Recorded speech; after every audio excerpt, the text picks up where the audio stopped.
Good afternoon, everybody, and welcome back to the Nexus Gaming Series. My name is Bahamut, and we find ourselves here in a Nexus Division matchup. On the left-hand side, we are going to be having the members of Phoenix Rising Ruby with Palicio on the Sonya.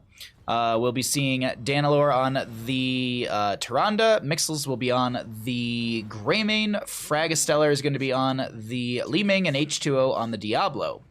For the right-hand side, we'll be having the members of HippityHoppityBros. Titus is going to be on the Urel. We're going to be having Dyrix, I believe, is going to be on the Alarak.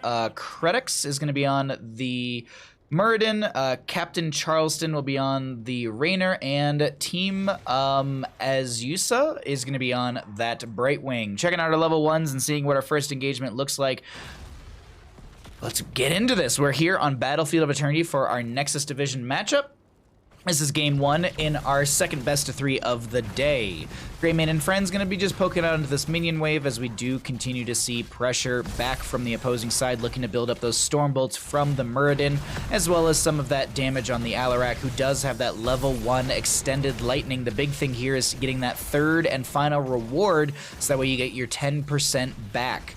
You reduce your sadism by 10, but if you're able to hit 3 heroes at the center of the cast of that extended lightning, or excuse me, the lightning surge, you are able to finish that out and get yourself all of your rewards and the 10% back. Now, granted, you can also get the rewards slowly but surely, you know, 5, 15, and then hit the 3 heroes, or you can go ahead and just get, you know, that third reward and just finish it out. So it'll be interesting. It'll be interesting. We'll see how the Alarak does with that. There was the kill onto, God, I actually completely already missed it. The first kill was onto the Greymane, so that's that 3% sadism on the Alarak right there. The other thing to note, Tyrande is going to be going into the Lunar Blaze at level 1 at 1 out of the 20 stacks on that one. But you have that baseline range increase, which is always really useful as you're trying to stack things up. Alarak getting put out of position will go down. First kill for the side of Phoenix Rising Ruby as they grab themselves the camp looking to chase further out, but Cred is able to go ahead and throw a Stormbolt back and is able to dissuade the enemy team from many other kills, is able to throw out a little damage from the Liming onto that Raynor, and Muradin working on those level 1 and baseline quest stacks. Actually, at 6 out of the 25 for the baseline. I gotta be honest, like, the Muradin baseline stacks, they're really not that hard to get these days. At least, maybe I've been playing more and more Muradin, and I'm just getting comfortable with it, but just, like, shotgunning these Stormbolts into people's faces, very, very rewarding, and the scaling in the late game is extremely powerful, and cooldown reduction from just your baseline as well. That all aside, our first objective phase will be spawning here in just a moment in the north-south position. This is going to be the standard always. We will have the blue immortals, we'll have Belith, the red immortal on the top, and Larian, the blue immortal on the bottom. We do have this Sentinel coming out. This is actually H2O, the Diablo's vision, so you can see this is exactly what the blue team sees, knowing that the enemy team is on that camp. They grab their own, and this is a safety factor, and Sonya actually grabs a camp for top lane, offering up some split pressure, just as the immortal phase will be spawning. A little early on the Shaman camp, a little more towards the timing of this. Typically, in my opinion, you want to aim for somewhere in the 15 to 13 second mark. The reason being is this right here. 5 seconds still remain. The Shaman's in lane, and this allows the enemy team to be able to clear this out just as the Immortals phase spawns. If you time it out a little bit later, what ends up happening is this Shaman camp gets into lane just after the Immortal phase, which makes the enemy team then have to rotate out. So a little bit of just tactic with that, as this the Sonya takes a lot of damage from the Urel, and Larian being burned down right now in the bottom of our map. We have Greymane Sonya working on Belith and actually doing a great job of that, as it is going to be first half of the Immortal race over to the side of Phoenix Rising Ruby. Seed, not Cred, you're right. Cedrex, yes, you are correct with that, sorry. Adding in letters where they don't need to be. A lot of names. Mixels, though, does get knocked against the wall, trying to razor swipe away on that Greymane. Ooh, wait. H2O coming in with the reverse onto all of it, but the Dwarf Toss is available for the Muradin. I was waiting. I was like, is Muradin actually caught out here, or is they actually fine? And Muradin's fine for now. The Alarak still continuing to try and work on that third portion of the quest. You can see there are 2 out of the 3 stacks on it done, as a lot of damage goes on to H2O. Nice use of the Righteous Hammer to displace them, but Greymane dives in onto Belith, trying to get that last little bit of damage of the Immortal Phase. Does manage to do so. Mixel's trying to back off as the Tyrande goes down. Fragastellar being chased by the Urel, who actually pops that Hand of Freedom, if I'm not mistaken, to give themselves some movement speed, and Fragastellar is able to blink away. Alarak comes in with the Extended Lightning and gets the snipe kill onto the Li Ming, as the camp in bottom lane opened up the front gate and continued to push on the fort. Meanwhile, on top, Sonya has some decent momentum here, misses the spear onto the Muradin. Sonya gonna get displaced, gonna get put out of position. She goes down, and this will be Alarian in top lane, getting some decent siege, but maybe half the fort. The burn onto this Immortal is fairly strong, but the Immortal itself is dealing some decent damage onto structures. What are we hitting for? 1,092 already hitting into structures with this Immortal, and as I said, about half the fort will go down. I don't expect the full thing, but still some decent siege. Speaking of siege in the bottom lane, the members of Phoenix Rising Ruby will take advantage of the moment that they have and jump into this lane, trying to get themselves a fort through this bottom and get themselves periodic catapult pressure. Eyes in the dark roll away from the Greymane, saves Mixels, and the fort itself will sustain at something in the 500 range of HP. Sonya to go into the top lane. Now we have a scuffle over this bottom lane objective. Excuse me. Bottom lane camp.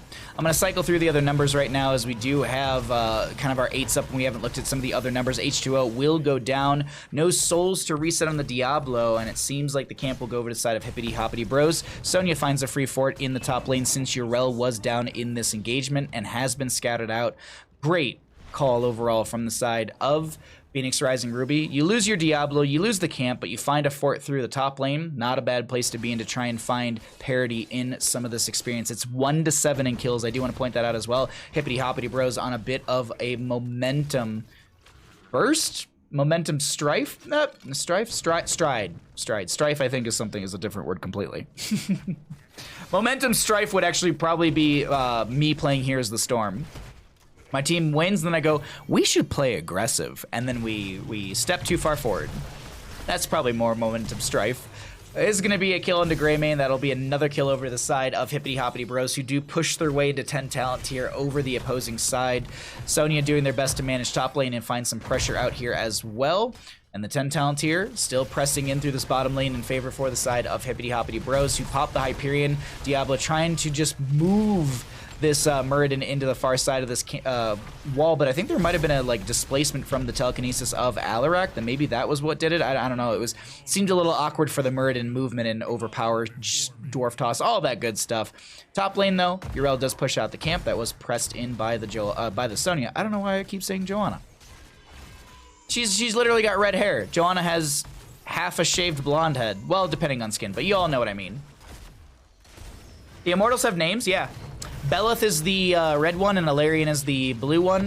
There are actually names for the big boys on Alterac Pass as well. There's like Vandar Stormpike and Rathgar. So I can't remember exactly, but those are the two on that map. Either way, go for the throat. Greymane comes through, finding and setting up a double kill. That's not a bad place to be at on the side of Phoenix Rising Ruby, kind of closing out that experience gap that did form. Late game experience really does come through, especially in heroic kills, but actually mercenaries are going to be the big deficit and all of that as well, of that structure and passive gain. But Li Ming finds a reset. Another kill goes over to the side of Phoenix Rising Ruby, finding parity on this map, finding equalization, if you will, when it comes to that level, but also going to find an advantage to this bottom lane. The camp will not be stopped quick enough by the Alarak. One auto attack from a minion is necessary. Maybe Alarak actually does know. Okay. In the end, though, Alarian goes over to the side of our blue team, and Phoenix Rising moves into bottom lane with their Immortal. Since the top lane has a little bit of damage on its keep front gate and bottom lane has no damage whatsoever, the Immortal will prioritize the more well-defended lane. That is a fact of Heroes of the Storm. I'm trying to remember the name of it, but the boss on Brax's Holdout, actually, it will prioritize the more well-defended lane. I've actually seen it go into the more exposed lane once in a while, and I feel like it's a bug. Because like I feel like it always will prioritize the stronger lane, but I've seen it once or twice where it goes into said weaker lane. Regardless, Hyperion comes out as a great defensive tool, and the Tyrande goes down, staggering out of death just after that Sonya was picked off. Diablo going for the Hearth out. We do still have the Immortal pressing in through this bottom lane, but in the end, the Greymane does go down. The Stormbolts are finished out by the Muradin as well through that kill. A little surprising here, we don't see Sledgehammer from the Muradin. I wonder why that is. Sledgehammer, I feel like on a map like this is so much more valuable. I guess you are going to have more self-sustain with the healing static as well, since you went for Thunderburn. But me personally, I'm a Stormbolt boy. Or a Sledgehammer boy. I guess Stormbolt boy is still the same thing, but I just think that Sledgehammer, especially into the Immortal phase, your race potential just skyrockets. Like, around this point in the game, you're dealing 900 to almost 1,000 damage into anything that isn't a hero, which I feel like as a Muradin, that's a really great place to be in as a tank. You can actually supply some actual value to the team. I'm not saying that tanks typically don't, but I just, you know, when it comes to siege and race potential, our tanks aren't the strongest in those values, and I feel like Muradin kind of checks that box a little bit better nowadays. Leap Sonya. Still, didn't mention that at level 10, but it's equal talent tiers. The members of HippityHoppityBros are going to be playing this a little safe. They're not stepping too far out into lane. It is equal in talents. Let's do our favorite thing, everybody. We've seen some of the talents for a little bit. Let's check out the APMs. Let's flame someone. Who's got low APM? Who can we flame? I mean, I'd never do that. I would never flame anyone. Wait a second. Phoenix Rising Ruby stole Gilly Shark's draft? Uh-oh. Oh, it was a misclick. Okay. So I won't flame you anymore. I won't flame you anymore, critics. Credix? I think it's Credix. I'm probably wrong on that.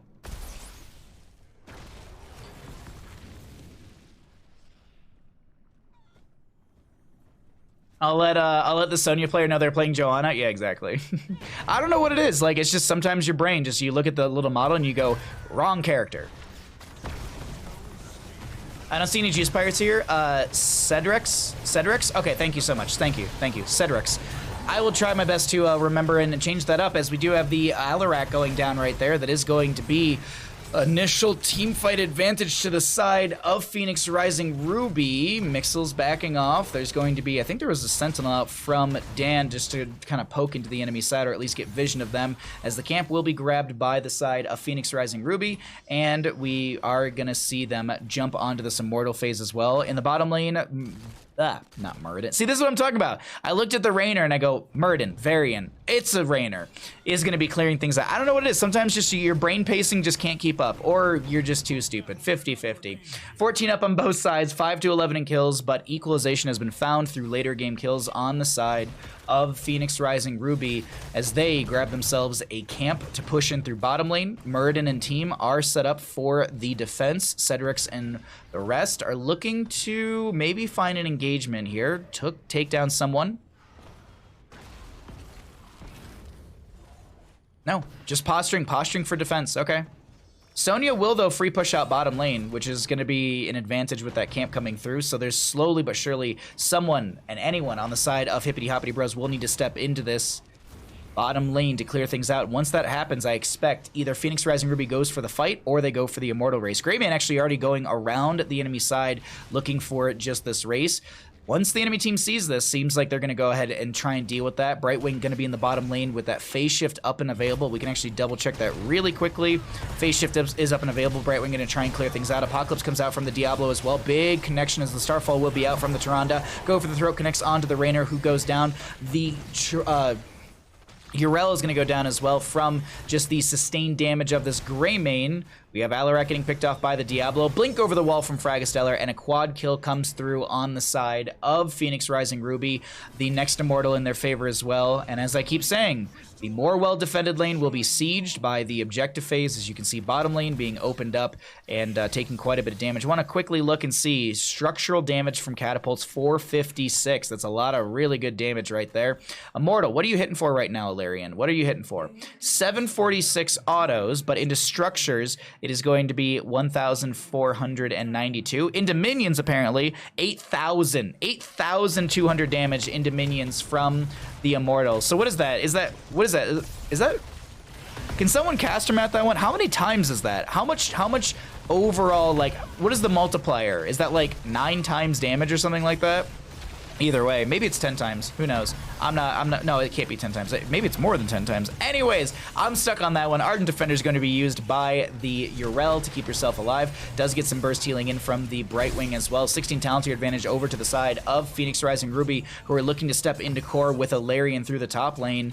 Is this enough for the blue team to end the game here? 16 talent tier, as I mentioned, not available to the side of HippityHoppityBros, and it seems like the Immortal's not strong enough to end game, so the members of Phoenix Rising Ruby back off and look for some extra map pressure through the bottom lane, because that's realistically all they can do. Either grab a camp or siege in further with this catapult and wave, and I think that's exactly going to be the case here just before 16 talent here hits on the opposing side, utilizing the small window that they have in favor of Phoenix Rising Ruby, as HippityHoppityBros do their best to poke out against the onslaught, not onslaught, but the oncoming storm of damage, and this might actually be a wonderful turnaround for the side of HippityHoppityBros, maybe finding a kill here. That's a lot of damage though into HippityHoppityBros. Find a kill onto the Alarak as well as the Urel through the side of Phoenix Rising Ruby. Go for the Throat Greymane, will connect and find multiple kills here. All that's left to Murden. Pentakill in the end to the side of our blue team. They'll go ahead and quickly burn down this bottom lane keep, and it looks like game number 1 in our second best 3 of the day will go over to the side of Phoenix Rising Ruby. They'll go up 1 in our best of 3 score. GG. Well played.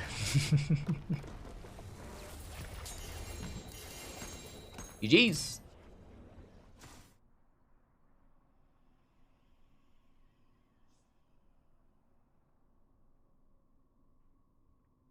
It's a big number. What was it, like 8,200 something divided by like 750 something? It's like 11 times. It's like 11 times. Jesus.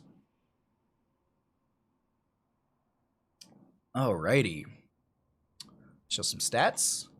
Gorbash, thank you for the follow during that game, my friend. Glad you're enjoying the content.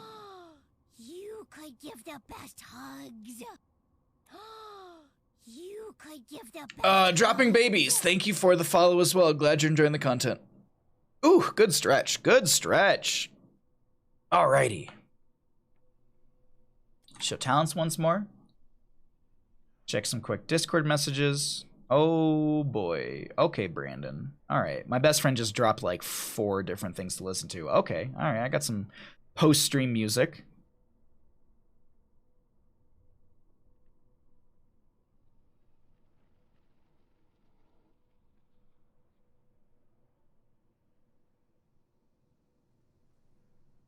I can never spell quesadilla. I can never spell quesadilla. Sorry, someone, Kalis was posting food in my Discord, so I had to check it out. Alrighty. Looks like they made like a chili cheese quesadilla. That looks amazing. Looks so good. What am I gonna have for dinner? Oh, I have leftover chicken and rice. That's what I'm gonna have for dinner. Chicken and rice with a little bit of fajita seasoning in the chicken. Just a wee bit. All right, let's see. Team score, left-hand side goes up 1. Let's get our next map, everybody. It's time to feed myself.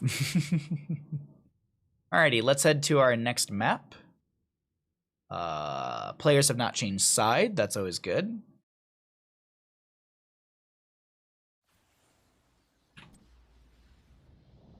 All right. Our kill count was low pretty early. Oh, absolutely. It was like 1 to 8 before you turned the game around. Or started to. No, that sounds really negative. I didn't mean for it to sound that way. But at the point where you started to turn the game around, it was literally 1 to like 8 in kills. The enemy team had a solid level lead advantage, and then you hit 10 talent here and just turned things around. Not bad, not bad. Journeyman's cookie complete, time to feed. Actually, that's a good way to put it. That's a really good way to put it. Pork chops. You have some what? I have some what? I don't even know what that is.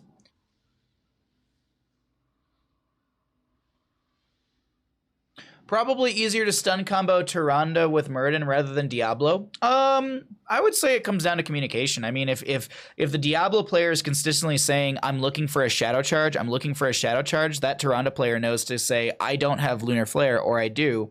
And then it's just a communication thing in my opinion. Like I would say like if a Diablo player is like, hey, I'm looking for a shadow charge, I'm going on to like shadow charge this person, then Tyrande just knows. Especially with Lunar Blaze, I don't feel like Lunar Blaze makes it so much easier to be able to land those combos.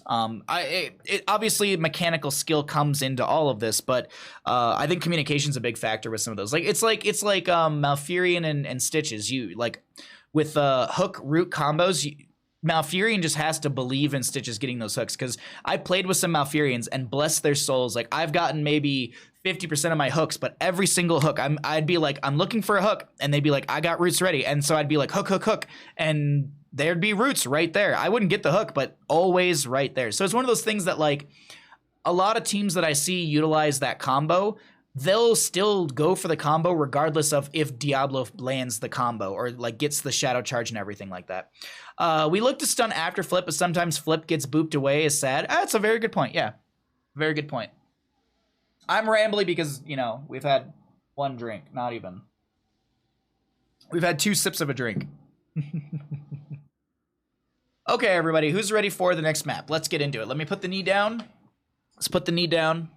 I can stare at Kaelus's delicious chili the entire time, and I think it's time to get into the next game. Let's find out who's going to win here on Cursed Hollow, everybody. On the left-hand side, we got the members of Phoenix Rising Ruby.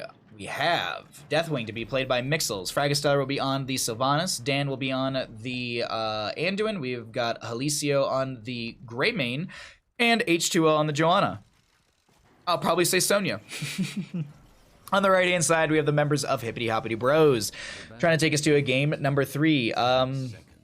Dyrix, I believe, is going to be on the Alarak. Titus is going to be on the Tychus. We've got Captain Charleston on the Gazlo. Team Azua, I think, is going to be on the Brightwing. And Cedrix is going to be on that Diablo. Let's check out our level 1s, check out our first engagement, and see what is Sylvanas cheese for bottom.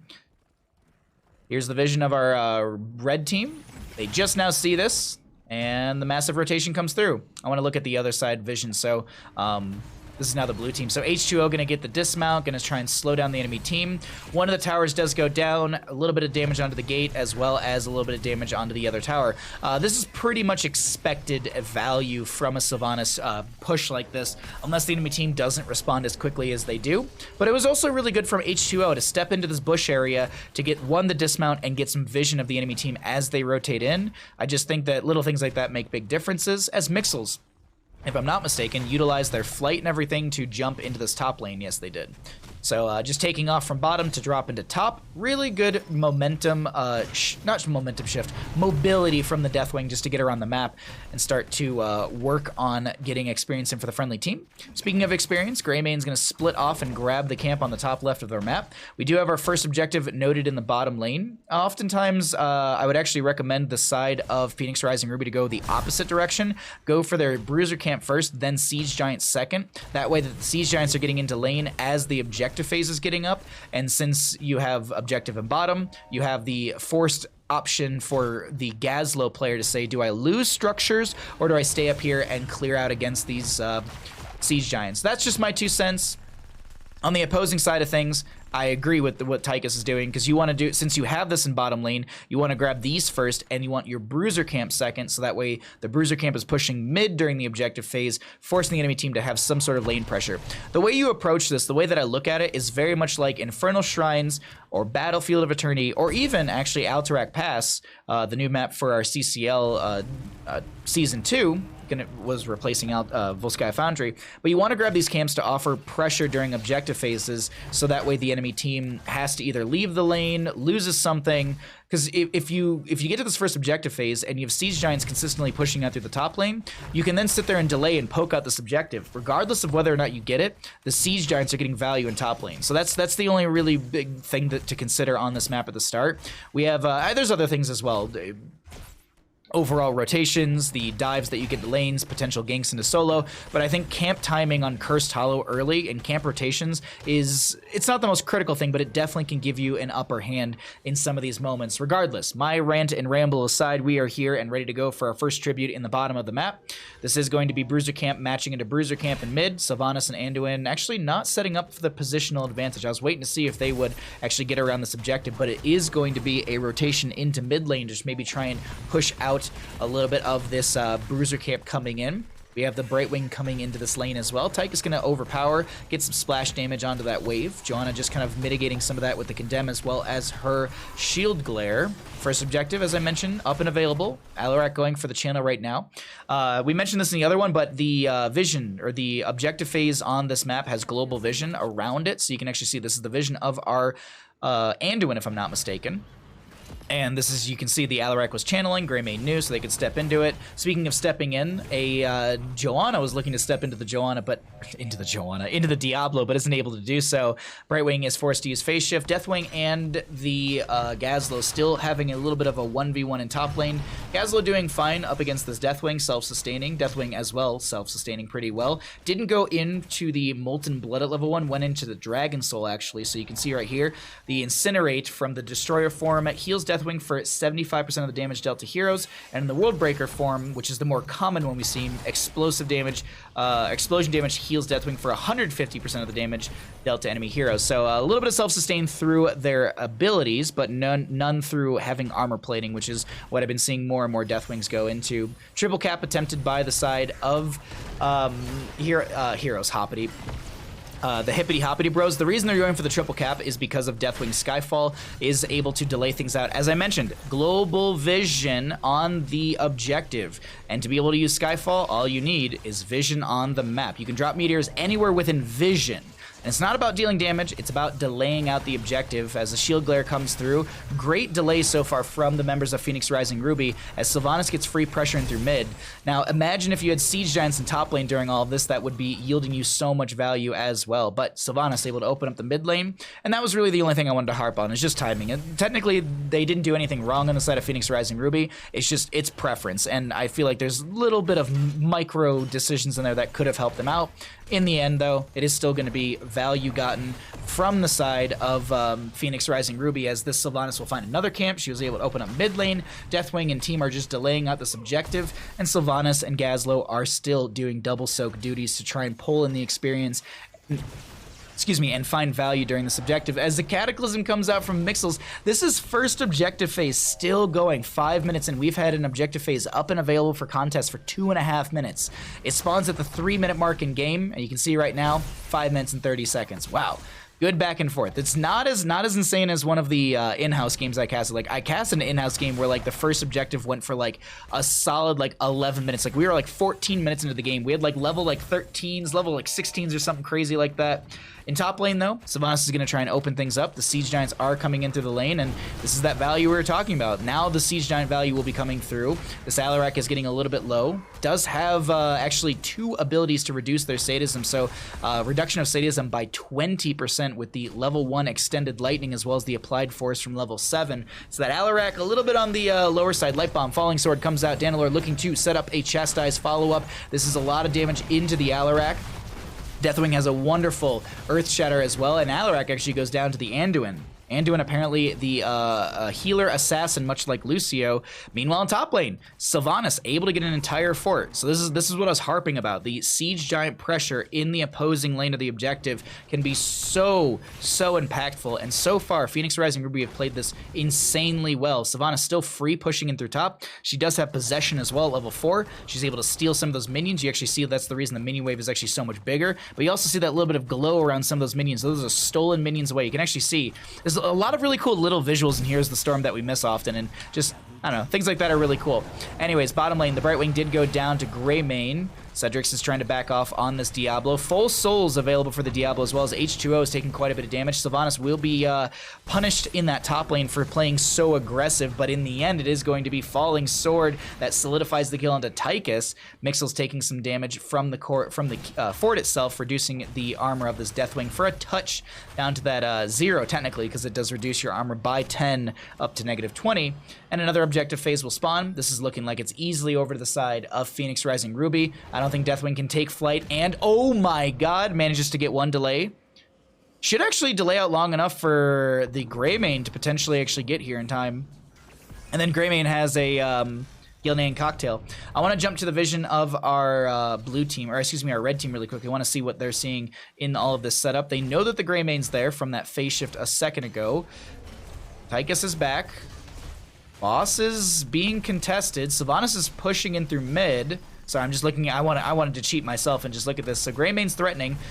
Anduin knows, but it's too late of a rotation to jump onto the... Oh, wow, still Greymane goes in. Apocalypse comes out. Light Bomb will be there to counteract some of the damage, but the boss finds a slam out of the ground. Chain CCing this Greymane for so long. In the end, the Greymane's able actually to get out into the lane thanks to the help of the Leap of Faith of Anduin. Mixel's doing a lot of damage into the enemy side. H2O tanking a ton of damage. Tries to turn back around, but isn't able to disengage. And in the end, it is going to be a single kill over to the side of HippityHoppityBros, who are getting delayed out once again during an objective phase, while Sylvanas just does Sylvanas things around the map.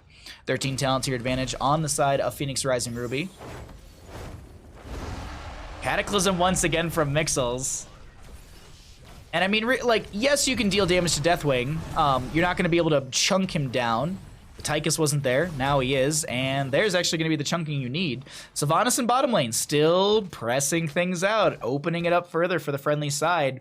The channel may come through from Cedrix. Oh, unless Anduin has a... No, Anduin, this is risky, bud. Okay, no, he checks the bush with the Divine Star, and Sylvanas, still pushing through the bottom lane, is going to be able to back off ever so safely. Shouldn't it be... Hey, I'm just going by what the... I go by what the website says, and it says HHH. I had a team literally, like, not flame me, but, like, they... In chat, they were just like, that's not the abbreviation of our name.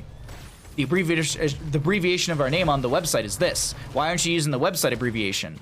You should use the website abbreviation, not your own abbreviations. So... I go by the website because I don't want teams to be upset that I use the wrong abbreviation. That's just it. We were forced to rename? Oh, really? They renamed themselves to Bros. They kept the thingy as HHH? Oh, really?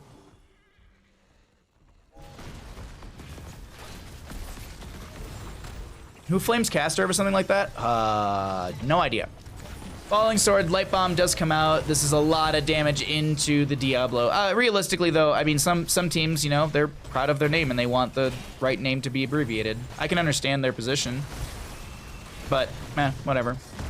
It happens. I mean, people get upset when I say the wrong talent in CCL. Like, I legit, I bring this up all the time. In Season 1, I said Emerald for Deckard Cain, and there was no level 7 yet either. I meant to say Ruby, and I was watching back the VOD like the next day or whatever that night, and like 4 or 5 people in chat were like, oh, excuse me, it's not even level 7 yet, how can you have Emerald? Oh, no, it's Ruby. It's like, Jesus Christ, like, people misspeak. It's could you believe it? Could you believe in a game where there's 80 heroes and multiple talents and multiple heroics and multiple maps and multiple everything that someone would misspeak? God forbid. It's the life of a caster. I mean, it's every game. I'm sure people do the same thing in League or even Overwatch. Like, I'm sure Doa, like, he sees, like, comments about Overwatch, like, oh, that's not the right stat, or that's not the right heroic you mentioned. Anyways, boss is going to be fought over right now. Light Bomb, Falling Sword will actually be mistimed, at least the Light Bomb plus the Falling Sword, but in the end, the Deathwing comes through, burninating into the enemy team. The Joanna does finish out the Subdue as well. Deathwing staying to the side of the CC. Can't get CC'd, but still can take damage as Greymane goes in with for the throat, manages to find the kill onto Tychus as well as the Diablo. And I cannot believe it. So many members of HippityHoppityBros stepped into the flames of Deathwing as the Siege Giants through top lane, plus the Catapult. I was looking to see, I was like, why is there a third health bar? What are Catapults hitting for right now? 350 damage. The Curse comes through. This is a lot of momentum to the side of Phoenix Rising Ruby. Drove me nuts that you called sound barrier break it down. Hey, you know. Someone was saying to me like, I can't believe you call like web wrap cocoon or something like that. And I was like, whatever, dude. I mean, I don't know. I get it, but at the same time, I don't.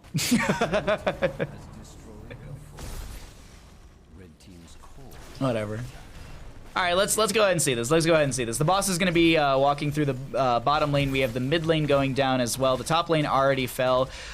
We have the 25 seconds left on the curse in favor for the side of Phoenix Rising Ruby. All 5 members of the opposing side are back. Light Bomb, Falling Sword will connect this time. Great timing on both of those as the Deathwing is just burning into the enemy team. Alarak will go down to the damage over time from the conflagration. Brightwing gets picked off. Cataclysm across the core from Mixels, and it's looking like game number 2 goes over to the side of Phoenix Rising Ruby. They take the series in a 2-0 fashion. GG. Well played.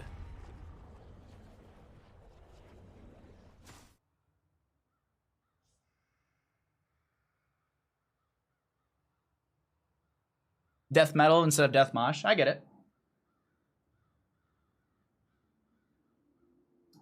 But it's break it down. Yeah, I mean, here's the thing. If the hero literally yells, let's break it down, shouldn't that be the name of the heroic? All right. I'm going to get my little soapbox out. Let's talk about Hanzo's level 10, huh, everybody?